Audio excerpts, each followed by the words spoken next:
আজকে আপনার জন্মদিন, হ্যাঁ। কিন্তু আপনার তো একটা চাওয়া ইচ্ছা আছে যে আজকে জন্মদিনে এটা হলে খুব ভালো হতো, সেটা ইচ্ছাটা কি?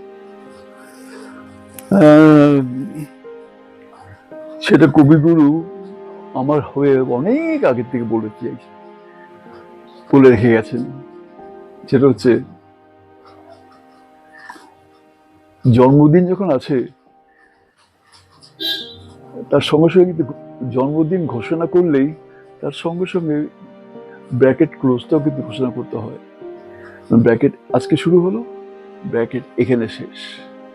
ওই শেষ ব্র্যাকেটটা কেউ আলোচনা করে না।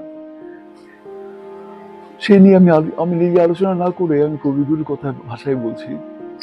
উনিও বলেছিলেন, মরিতে চাই না আমি সুন্দর ভুবনে, মানবের মাঝে আমি বাঁচিবারে চাই।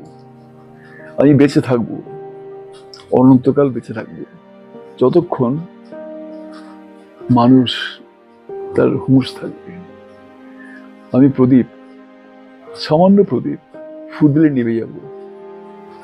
আমার উপর ভূষকালী, আমার নিচে অন্ধকার। সেই জন্য আমি আরো অনেকগুলো প্রদীপ জ্বালাতে চাই, দিকে দিকে প্রদীপ। তাহলে ওর আলো এসে আমার অন্ধকার কাটিয়ে দেবে, আর এর আলো এসে ওর অন্ধকারটা কাটিয়ে দেবে। আর পৃথিবী সেজে উঠবে দীপাবলিতে। আর এই ওপরে কালো ধোঁয়া, ওটা ধোঁয়া নয়, ওই কালোটাকে কনডেন্স করে আমরা যদি চোখের কাজল অথবা লেখার কালি বানাতে পারতাম, সেটাই বানাবো। আমার শেষ ইচ্ছে, আমার ঐকান্তিক ইচ্ছে, আমি মানুষের মধ্যে মিশে যাবো। জয় ভারত।